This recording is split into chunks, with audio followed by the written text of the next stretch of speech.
দেশের রপ্তানি বাণিজ্যের প্রাণশক্তি তৈরি পোশাক শিল্প। এই খাতে ভর করেই গত অর্থবছর মোট রপ্তানি আয় দাঁড়িয়েছে 4,828 কোটি 39 লাখ ডলারে। তবে চলতি অর্থবছর শঙ্কায় ফেলেছে এই খাতটি।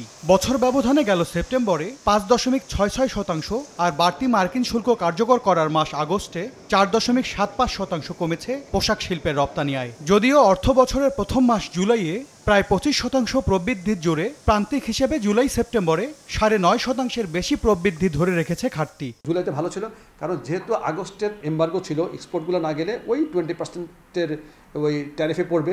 এই জন্য ম্যাক্সিমাম ফ্যাক্টরিগুলো কি করে ওই জুলাইয়ের মধ্যে শিপমেন্টগুলো করে ফেলে। দেখেন আমরা জুলাইয়ের গোটটা ভালো, আগস্টের গোটটা একটু খারাপ। তবে নিট পোশাক ক্রয়াদেশের ইউডি পরিসংখ্যান জানিয়ে দিচ্ছে আগামী চ্যালেঞ্জের কথা। মার্কিন শুল্কারোপ চূড়ান্ত করার আগের মাস জুলাইয়ে বছর ব্যবধানে ক্রয়াদেশ 13% বেশি বাড়লেও শুল্কারোপের মাসে তা কমে যায় প্রায় 4%। সেপ্টেম্বরে 2% কাছাকাছি ক্রয়াদেশ বাড়লেও তেমন কোনো আশার আলো দেখছেন না টানা 2 মাস ধরে নেতিবাচক প্রবৃদ্ধিতে থাকা পোশাক শিল্পের উদ্যোক্তারা। ইউরোপের মার্কেটও কিন্তু আমাদের একটা বিশাল প্রতিযোগিতা পড়তে হয়েছে, সেখানেও আমাদের অর্ডারগুলি এই জন্য কমে যাচ্ছে। তো দুইটা কারণেই মূলত আমাদের এই সময়টার অর্ডার কমছে এবং আগামী কয়েক মাস এই ধারাটা অব্যাহত থাকবে। চ্যালেঞ্জ মোকাবিলায় বাড়তি মার্কিন শুল্কের ভার বহন করবে কে, ক্রেতা নাকি বিক্রেতা? এমন প্রশ্নের সমাধান না হওয়া পর্যন্ত দর কষাকষিতে কোনো ছাড় না দেওয়ার পরামর্শ শিল্প নেতাদের।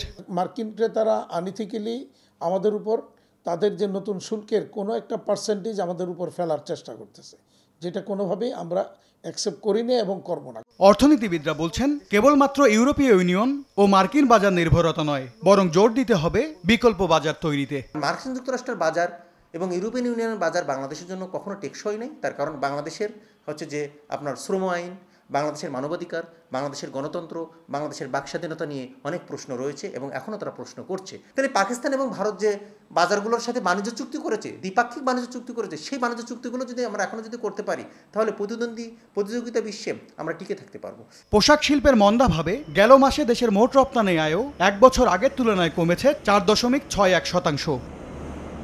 MS আরিফিন, সময় সংবাদ, ঢাকা।